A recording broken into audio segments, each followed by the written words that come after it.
Hello guys, what's up? It's me, Japs again from server 106. At today, i-reset uh, skill class na natin itong si Wizard. So, kagagawa lang din natin ng ating content sa kanyang kung gaano siya kalakas, no? Ang Wizard. But, ayun, doon na tayo sa ating goal. Bali, itong account ay nabili na natin. So, stick na tayo dun sa plan. Ang gusto ko talagang gawin kay King R o dito sa wizard na to is maging buffer o pure buffer. Yan, okay? So, magre-reset, magche-change class na tayo, no? Mare-reset doon guys yung skill, yung stats, and ayan, yan. Tignan nyo na lang guys. So, kailangan na natin mag-start dahil para mas mapabilis tayo. So, ayun. Kunin na natin yung pang-change class. Dun sa mga hindi nakakaalam paano makakuha ng change class card. Ito kasi may libre to noon. So, libre lang to. Ayan, change class card. And then, kung wala kayo nyan, punta kayo sa Diamond Store, rare item, and then, ito, 3,000 diamond. Okay? Kung ko-compute nyo yan sa MU coin, parang mga 2.5 to 3 million yan. Kung bibili kayo ng diamond. So, yon. Maglinis muna tayo ng inventory, unang-una. Para hindi tayo mahirapan. Ayan. And then, click natin yung change class card. Mabilisan na lang to guys. No? Ayan. Pag kinilik nyo yan, mapupunta kayo dito kay Apostol Devin. Change, character class change. And then, yan, Noble Elf. Yan, yung required nya is yung itong CC card, no? Click mo nyo lang yan. Confirm. Ayan. Pinaguhubad niya na yung mga gamit. Narinig nyo. And then, babalik kayo dito sa interface, no? Login game. And then, yan. Nasa character selection. And then, yan. Change class successful. Unlock na yung mga itong lumabas dito, no? And then, unlock ito na to mga to. Basta confirm nyo na lang yan, guys. So, yan. Nakita nyo yung character natin? Yung question ng iba sabi kapag nag-change class, ano mangyayari sa mga gear? Gaya ng Archangel, Prayer gear. Ayan guys, nag-change na siya. So, check natin muna. Unang-una yung set. Kung nag-change ba, ayan. Nag-change lahat. Class, required class, naging Fairy Elf, no? Walang hindi natanggal. Yan, kompleto. Prayer set, no? Tapos dito natin makikita lahat ng mga natanggal na item. So, yan yung set natin natanggal. Kitang-kita nyo naman. And then, syempre, kukunin na natin yung mga skill shard. Ayan, claim. Ano nga bang reason bakit tayo nag-change class, guys? Isa lang ang gusto ko lang talagang gawin dito sa character na to is maging buffer siya na strong buffer, yun talaga yun. Meron tayong buffer, nakita nyo naman, pero ako kasi ang ginagawa kong diskarte is tumitingin din, bumibili, hindi naman lagi, siguro nakabili na ako dalaw. Ito yung pangalawa. Gusto ko yung high level talaga. So, yun lang yung reason. Then, syempre, yung habol ko din yung meron siyang fruits. To, hindi man kataasan pero pwede na yan. Ayan na yung stats niya. Bumalik na, no? So, hindi na natin patatagalin to. Diretso na tayo ng Noria.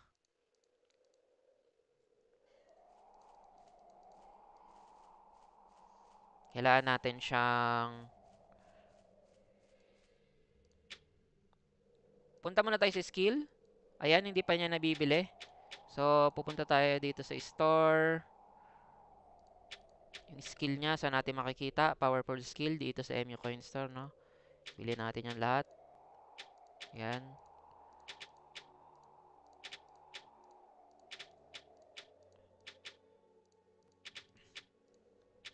Kailangan natin to para ma-unlock yung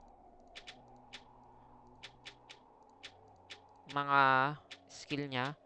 Ma-turn into level 4 natin o kung ano man yung target natin. Ayan.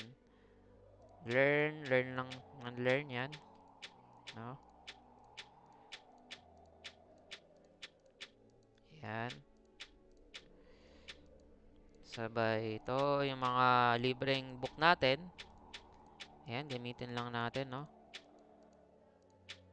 Ang dami nating libreng book. The next is double check natin yung ating mga stone para hindi tayo madoble. Okay. Oh shit, may aurora pa pala tayo dito. Hindi natin nagamit, oh.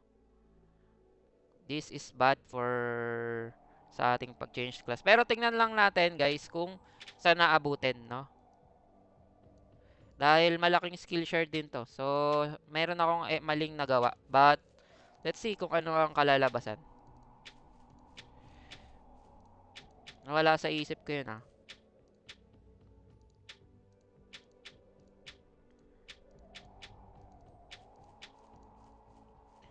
But, super buffer lang naman ang gagawin natin dito. So, hindi natin kailangan problemahin kung kung lalagyan ba natin yung mga iba pa. Ang lalagyan lang natin dito is yung buff lang talaga. Hindi na to AFK. Ito yung stats niya. Lahat to mapupunta sa energy, no? Yan. But, focus muna tayo sa skill, no?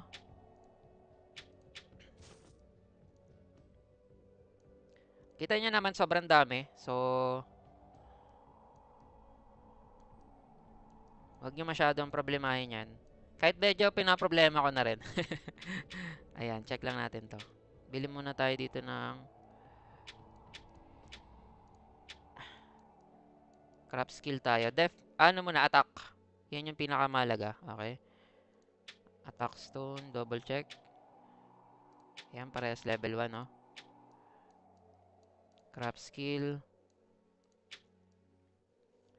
Asan yung attack stone dyan? Ito, no? Yan. Yan yung pinaka-hinahabol ko. Gusto ko ma-level 7 yan. Yan. Level 4. Level 4. Level 5. Yan. Level 5. Level 6. Kulang tayo ng isang level 6 stone. Pero unahin muna natin. Ito, upgrade muna natin. Ayan, level 5. So, yung defense niya, level 2. Double check natin. Nag-craft tayo ng isang level 3, no?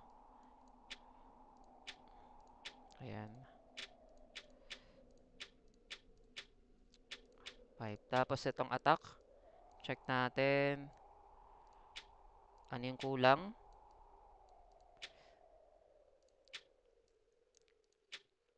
Level 6, kailangan natin ng isa pa. So, magka-craft tayo dito ng level 6 quartz. May extra tayo dito. 6, no? Ayan. Level 5. Pwede na tayo mag-craft din ng level 7 dito. Wait lang, check natin. Level 6. Attack stone. No? And then depth stone. Level 6. Ayan.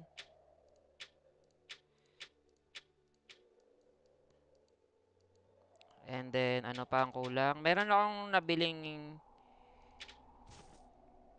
skill, kanina. Ito, yung gamitin natin to. Check natin. Skill ba to? Multiple shot, tsaka multi-arrow, yan. Ang level na to. Ayan, papatong to sa next reset natin. Ayan, kailangan natin ng 2 and 3. And then, multi-shot. 2 and 3 din. Craft skill. Ito yung multi-shot. And then, Contipol. Arrow. Yan. And then, level 3. Ito. Double check muna natin. Baka kasi may sobra tayo. Ayun, meron nga. Dito sa multi. Dito, baka dito. Sa Contipol dito. Kulang. Yan.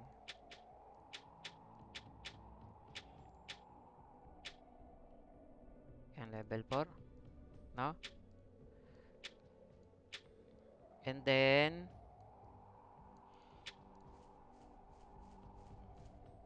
pagdating sa set, wala siyang gamit, no? Ayan, ang gagawin ko lang sa kanya is tier 1 set lang. Dito, atake tayo dito ng mga monster na pwede natin mapulutan ng gamit, no?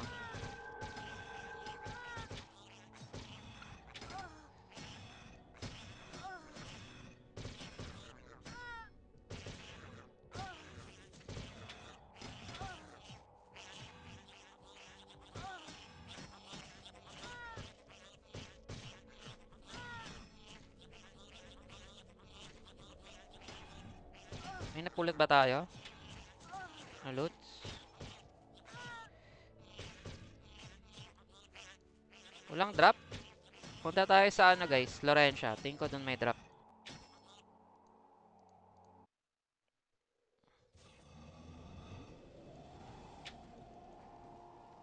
Punta tayo sa Laurentia.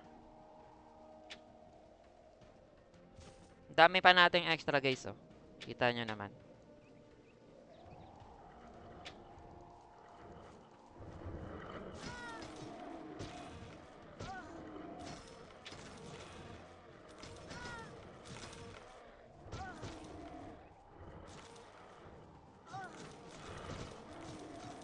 Yan, papulo tayo ng set natin.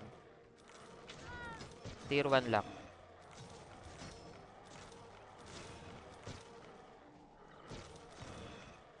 Hindi niya pinapulot. Ayan.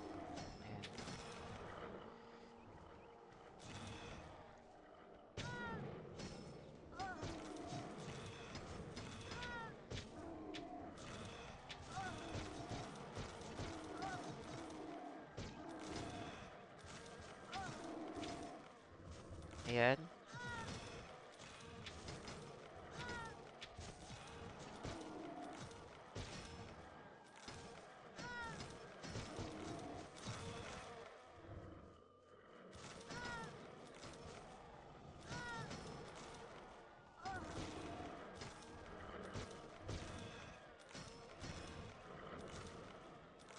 Pero, yan.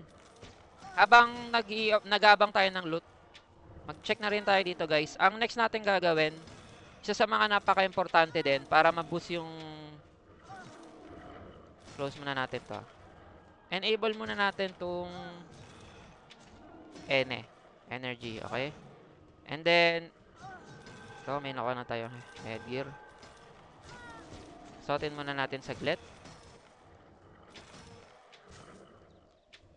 And then, kita nyo yung set natin. Hindi na kailangan ng dagdag ng stats, no? So, tier 1 set lang. Ang kailangan na natin dito is maglagay na tayo ng stats. Ang lalagyan natin is pure energy. Yan, 3, 2, 2, 1. Kita nyo yan.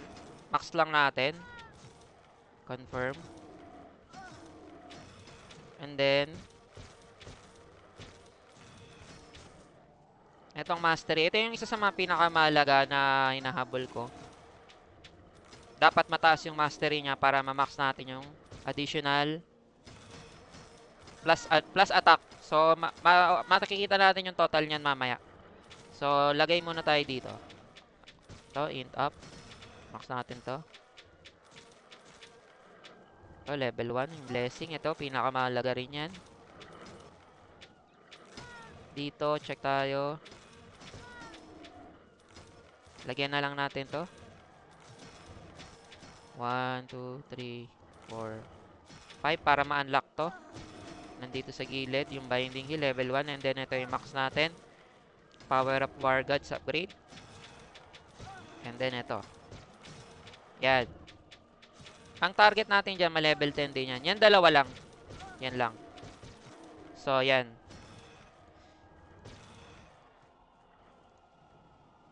Nakita nyo na. Ayan na yung ating pure buffer. So, itong mga nandito guys, kukompletuhin na lang natin yan siguro mamaya. Kailangan lang natin mabilisin na itong ating sistema. Kung paano natin makukuha yung max buff. No? Ito.